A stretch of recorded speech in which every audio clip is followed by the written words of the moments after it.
اس لڑکی نے سیٹ کو فون کیا. نیما جب گئی وہاں پہ بہت بے حال تھی.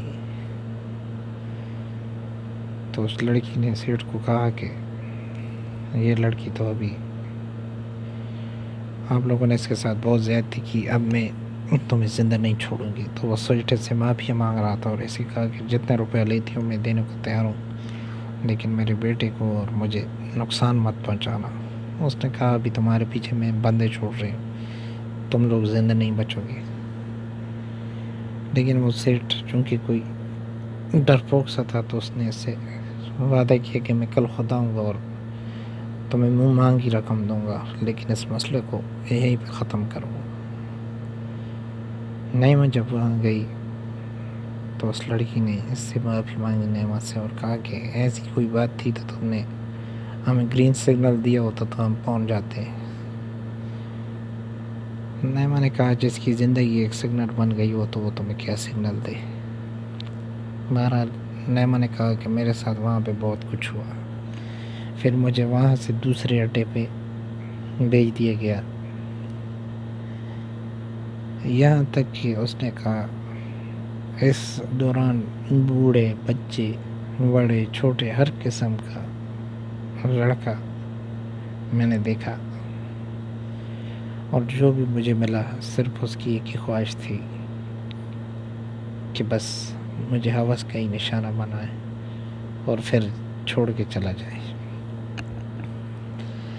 نیما نے اپنی داستان بتاتے ہوئے کہا کہ جس جگہ پہ میں گئی کراچی میں جتنی لڑکیاں تھیں کسی کو بیچا گیا، کسی کو شادی کے نام پہ لا کے بیچ دیا گیا، کسی کو اپنا عاشق جو ہے نا اپنے پیار کے جال میں پھنسا کے لے آیا، مچھلی کی طرح کنڈی ڈالی اور مچھلی پکڑی گئی اور اس کو لے آیا.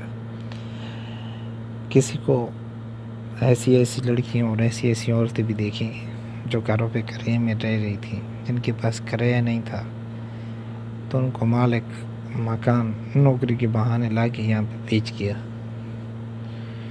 اور واپسی پہ ان کے لیے واپسی کے سارے راستے بند ہو گئے.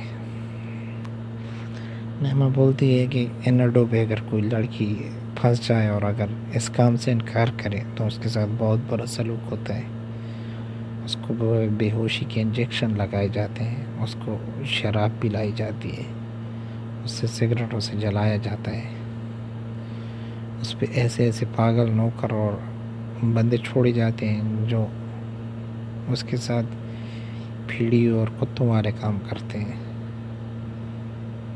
نیما نے کہا کہ ایسی لڑکیاں دیکھیں جن کے جسم پہ ہاتھ رکھنے کی جگہ نہیں، جتنے کے لڑکوں کے چکے نشان تھے، کاٹنے کے نشان تھے، اور کچھ عورتوں کو تو ایسی جگہوں سے ان لوگوں نے کاٹ رکھا تھا کہ دکھانے کی بھی نہیں ہے. تو نیما نے روتے ہوئے کہا کیا یہ سب لڑکیوں کا ہی گناہ ہوتا ہے؟ تو ہم نے کہا کہ ہاں،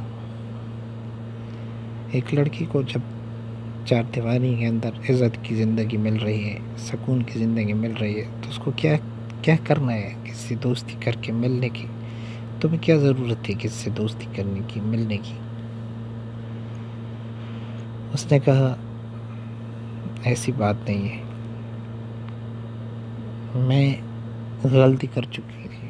مجھے اس بات کا تب احساس ہوا جب میں کراچی میں لوگوں کو دیکھتی، اسلام آباد میں لوگوں کو دیکھتی کہ روزانہ دلہن بنتی اور کسی کے سامنے مجھے پیش کر دیا جاتا. اس نے کہا ہر دن جیتی تھی اس ساتھ سے کہ آج چلی جاؤں گی گھر، اور ہر رات کو مر جاتی تھی کہ کس منہ سے جاؤں گی میں شہریار کے سامنے. وہ شہریار جو میرا ایک بال بھی کسی کو دکھانے کے لیے رضامند نہیں تھا، اور آج میں پوری کی پوری بغیر کپڑوں کی پڑی ہوں 6 لوگوں کے سامنے، تو کیسے وہ مجھے قبول کرے گا؟ پھر اس نے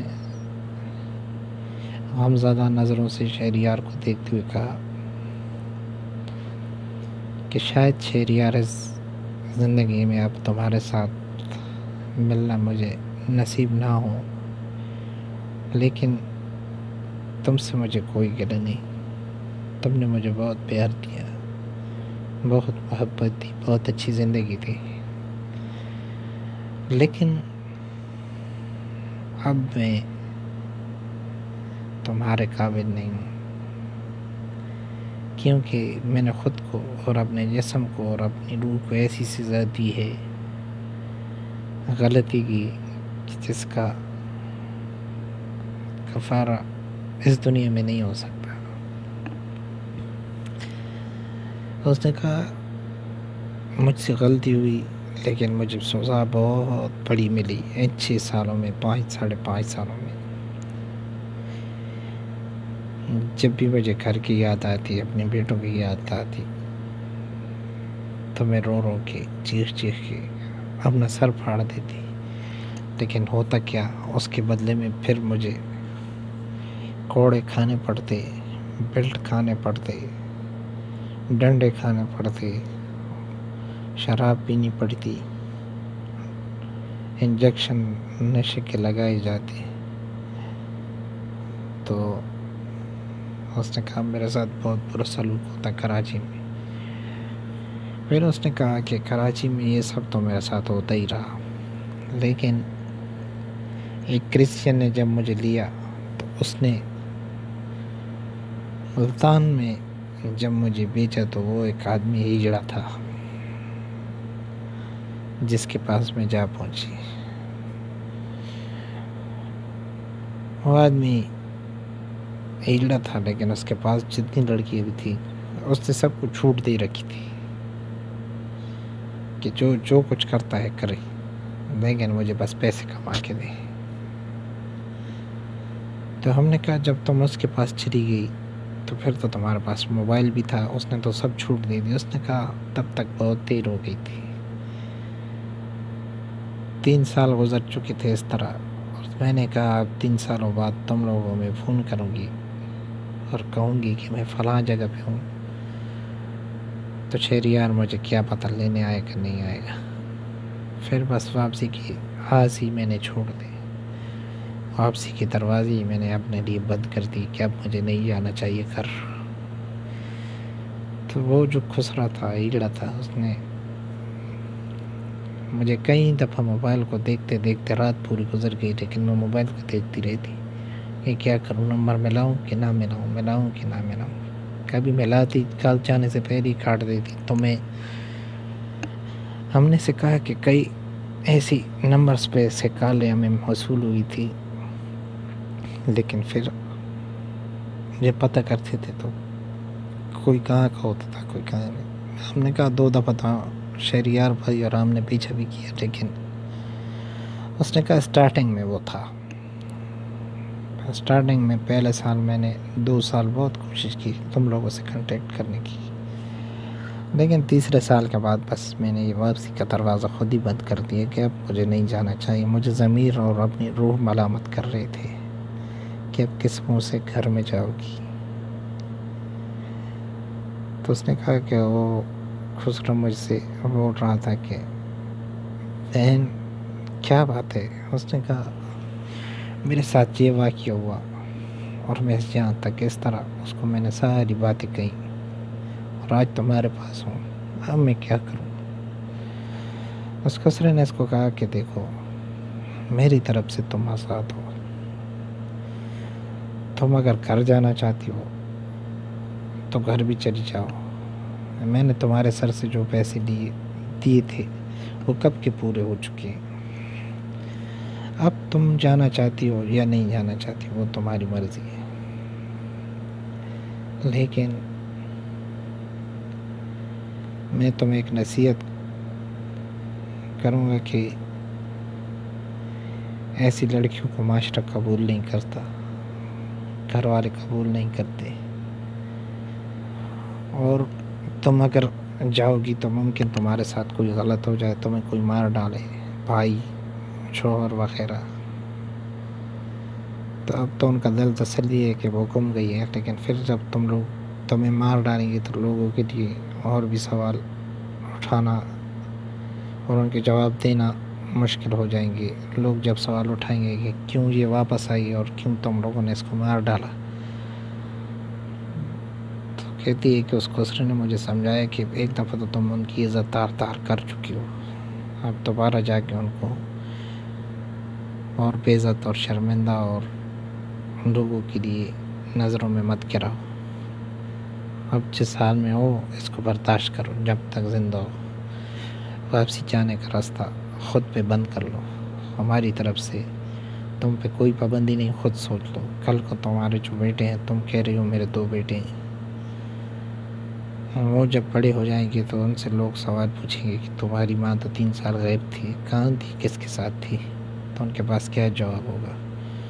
وہ جب بڑے ہو کے تم سے پوچھیں گے کہ تم 3 سال کہاں تھی، تو تمہارے پاس کیا جواب ہوگا؟ تو اس نے کہا وہاں پہ میں نے واپسی کے دروازے اٹٹ فیصلہ کر لیا کہ بند کر دوں گی اور کبھی بھی واپس گھر نہیں جاؤں گی شہریار کے پاس. اس نے کہا پھر وہاں سے مجھے مختلف علاقوں میں لے کے جایا گیا، کہیں پہ کہاں پہ، کہیں شادیوں پہ رات کو لے کے جاتی اور ایک رات میں 5-5 10-10 لوگ جو ہے نا کتوں کی طرح لین میں کھڑے ہو کے ایک لڑکی کی انتظار کر رہے ہوتے کہ کب یہ آدمی اس سے اوپر سے اٹھے گا اور میں جا کے چڑھ جاؤں گا. لیکن کوئی بھی یہ نہیں سوچتا کہ یہ لڑکی کیسے یہاں پہ کس حال میں ہے، کیوں پہنچ گئی ہے. سب یہی کہتے ہیں کہ ہم نے تمہارے سر سے پیسے دیے ہوئے ہیں مالک کو تمہارے. اس نے کہا میں تمہارے شہر لاہور میں بھی آئی اور میں بہت روئی کہ یہ وہ لاہور ہے جہاں میرے اپنے ہیں، جہاں میرے بھائیوں سے بھی بڑھ کے اپنے رشتہ دار ہیں جو میری ایک آواز پہ جو ہے نا یہاں تک آ جائیں گے. لیکن میں نے کہا کہ جب وہ مجھے یہاں پہ دیکھیں گے حسن اور اس کی فیملی تو وہ کیا سوچیں گے. اس وجہ سے میں شرم کے مارے بس چھپی تھی. اور وہ آنٹی جس نے مجھے وہاں لاہور میں لیا ہوا تھا، اس نے بھی مجھے چھوٹ اجازت دی ہوئی تھی کہ تم ان لڑکیوں کی سب سے بڑی ہو، ہیڈ ہو، تمہارے دل میں جو آئے جو کرو. لیکن اس نے کہا اس پوری دنیا میں سب دھوکہ فریب ہوتا ہے کیونکہ یہ لوگ سمجھ جاتے ہیں کہ اس عورت کا دل مر چکا ہے، واپس نہیں جائے گی، اس وجہ سے وہ لوگ اس طرح کرتے ہیں. تو پھر میں نے پوچھا کہ تم میاں چنو کیسے پہنچ گئی؟ اس نے کہا اسی لاہور سے میاں چنو تک میرا سفر ہوا. وہ ایسے کہ ایک آدمی آیا، اس کو میں پسند آئی اور اس نے مجھے اٹھا لیا پیسے دے کے. کوئی سیٹ تھا وہاں کا، وہاں لے گیا. تقریباً 3 سے 4 دن خوب اپنا جی بھر لیا مجھ سے، میرے جسم سے. پھر جو ہے نا اس نے جو بندے رکھے ہوئے اپنے، تو وہاں مجھے جا کے ڈیرے پہ چھوڑ دی. مجھ سے پہلے 3-4 لڑکیاں وہاں پہ اس طرح پڑی تھیں جو کوٹھوں سے وہ خرید کے لے کے جاتا، خود اپنی آواز کا شکار بناتا ہے. جب ان سے جو ہے نا اس کے دل کی آرزو محبت پیار ختم ہو جاتا ہے تو پھر وہ اپنے جو اس کے مفرور ہیں، جو اس کے لیے سر عام قتل کرتے ہیں، جن لوگوں کو اس نے رکھا ہوا ہے، تو پھر ہمیں جا کے اس ڈیرے پہ چھوڑ آتے ہیں ان کے لیے. وہ تقریباً 7 سے 8 آدمی ہیں اور کوئی دن ایسا نہیں ہوتا کہ وہ کسی عورت کے ساتھ زیادتی نہ کرے. اور اس طرف کوئی پرندہ بھی پر نہیں مار سکتا ان لوگوں کی اجازت کے بغیر. تم لوگ وہیں سے مجھے واپس لے کے آئے ہو پیسے دے کے. تو اب ہم سب یہ ساری باتیں، اس میں فرینڈز کچھ ایسی باتیں ہیں جو میں آپ لوگوں کو بتا بھی نہیں سکتا، اس وجہ سے میں نے بات شارٹ کی. اس کے بعد شہریار نے یہ فیصلہ کیا کہ یہ یہیں پہ رہے گی اسی کوارٹر میں اور اسی طرح، اگر رہنا چاہتی ہے تو، ورنہ طلاق چاہتی ہے یا کچھ بھی تو وہ اس کی مرضی ہے۔ لیکن شہریار نے اس کو ریکویسٹ کی کہ اب مہربانی کر کے گھر مت چھوڑنا یا لوگوں کے سامنے مجھے اور مت ذلیل کرنا۔ اس نے کہا چلو ٹھیک ہے میں ایسے ہی کروں گی۔ لیکن اس میں کچھ 6 ماہ گزر گئے۔ تو فرینڈس ایک دن کچھ ہوا یوں کہ شہریار اور اس کی گھر والی کی جو تھوڑی سی لڑائی ہو گئی، کیونکہ وہ نعمہ کے حق میں تھی۔ اس نے کہا یہ سلوک اس کے ساتھ میں نہیں دیکھ سکتی، تو شہریار نے اس کو گھر سے نکال دیا۔ نعمہ چونکہ بہت دکھی تھی یہ سب دیکھ کے، تو نعمہ کے دل میں پتہ نہیں کیا آیا۔ نعمہ نے اپنا سامان لیا اور وہاں سے اپنے گھر سے سب کچھ چھوڑ کے غائب ہو گئی۔ لیکن جاتے جاتے خرم کو ایک فون کیا کہ خرم بھائی اب مجھے مت ڈھونڈنا۔ خرم نے اس کو بہت روکنے کی کوشش کی، لیکن اس نے کہا کہ مجھ سے تم لوگ کو جب بھی ملنا ہوگا تبلیغ کے مرکز میں آپ ملیں گے، میں وہاں جا رہا ہوں اپنی زندگی وقف کرنے کے لیے۔ تو وہ جا ہی رہی تھی کہ اس کے پیچھے ہم لوگ، میں تو لاہور میں تھا لیکن ہم لوگ کو پتہ چل گیا۔ پھر اس نے شہریار کو بتایا، شہریار بھی ہے اس کے پیچھے۔ اس طرح ہم لوگوں نے اس کو ایک جگہ پہ پکڑ دیا۔ شہریار اس کو واپس لے کے آیا گھر۔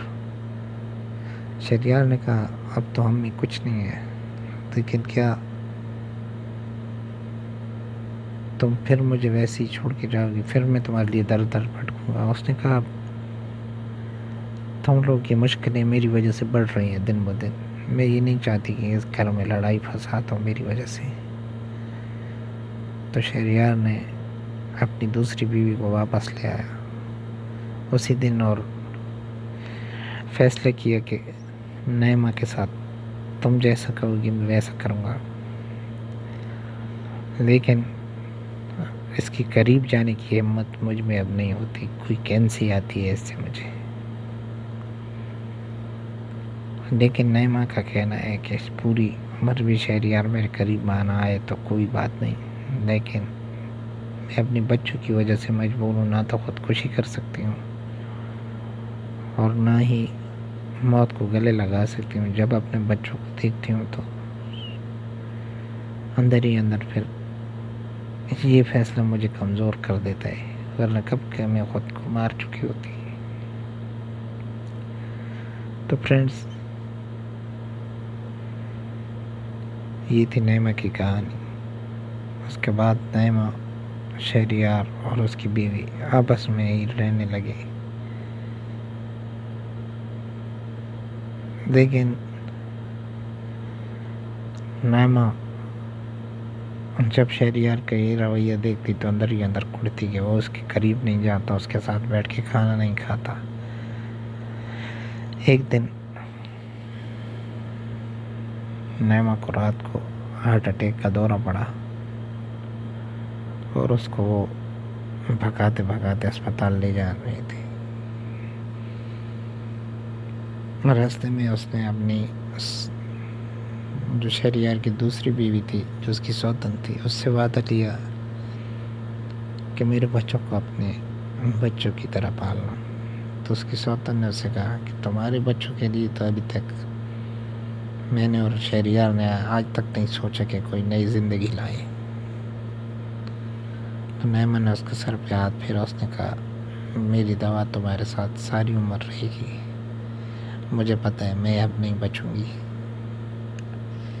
یہ کہہ کر وہ ایمبولینس میں ہی دم توڑ گئی۔ تو دوستوں کیا ملا نعمہ کو دوستی کے بدلے؟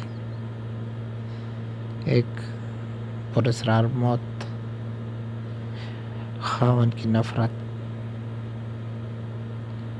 بچوں سے جدائی اور آخر میں قبرستان۔ تو سب بہنوں اور سب بیٹی اور سب لڑکیوں کو میری یہ نصیحت ہے کہ کبھی بھی اپنے ماں باپ، بہن بھائی، بڑے جتنے بھی ہیں، دادا دادی، نانا نانی، شوہر ساس، نند وغیرہ، ان کے رشتوں کو کچل کے تم لوگ جب باہر کی طرف پاؤں رکھتی ہو دروازے سے، تو پہلے قدم پہ ہی تم لوگ یہ سوچ لینا کہ واپسی کا دروازہ اس دروازے کہ جو ہی پار ہوئی تو بند ہو جائے گا، اور وہ دروازہ تب تم لوگوں پہ کھلے گا جب قبر کا دروازہ تم لوگوں میں کھلے گا۔ تو یہ سب آ کے تھوڑا سا دنیا داری کے لیے آپ لوگوں کے اوپر رو لیں گے اور افسوس کر لیں گے، اس کے بعد پوری عمر تم لوگ کی قبر پہ بھی فاتح خانے کے لیے بھی نہیں آئیں گے۔ تو یہ میری بات یاد رکھنا کہ کسی بھی کردار کی، رشتہ دار کی، عاشق کی، فرینڈس کی، سوشل میڈیا فرینڈس کی باتوں میں آ کے ان کو غلط تصویریں دینا، ان کو غلط میسج کرنا، ان کے ساتھ ویڈیو چیٹ کرنا غلط، وہ آپ لوگوں کو سیدھا قبرستان میں ہی جا کے ہی چھوڑے گی، کیونکہ یہ جتنی باتیں آپ لوگوں میں سمجھا رہا ہوں تو میرا مقصد یہ ہے کہ آج کل جو حالات ہیں بہت نازک حالات ہیں، خاص کر لڑکیوں کے لیے، چاہے وہ شادی شدہ ہے، چاہے کالج کی ہے، چاہے یونیورسٹی کی ہے، چاہے وہ ایک وکیل ہے، چاہے وہ ایک ڈاکٹر ہے،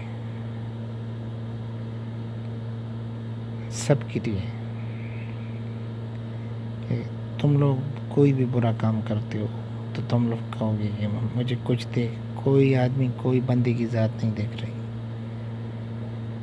لیکن وہی گناہ آپ لوگ کے سامنے اس طرح آ جائے گا کہ آپ لوگ کو اپنا گھر بار سب چھوڑ کے جا کے کوٹھے پہ بیٹھ جانا پڑے گا، اور کوٹھے پہ پھر جا کے کس کا دل ہے کہ بیٹھ جاؤں، لیکن مجبوری سے اس کو بیٹھنا پڑتا ہے، اور اس کے ساتھ کیا ہوتا ہے یہ میں آپ لوگ کو بتا چکا ہوں کہ جو عورت زندگی میں ایک دفعہ دلہن بنتی ہے وہ پھر روزانہ دلہن بنتی ہے، اور دلہن تو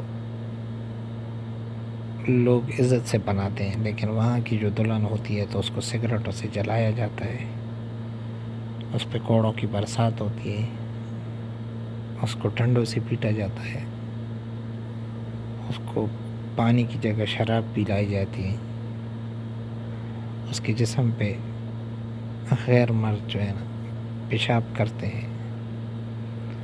تو یہ سب باتیں ہیں فرینڈس، اس کو اپنے جسم سے ہی پھر کہنا آ جائے گی کہ میں اس سے اچھا تو میری لیے موت ہے۔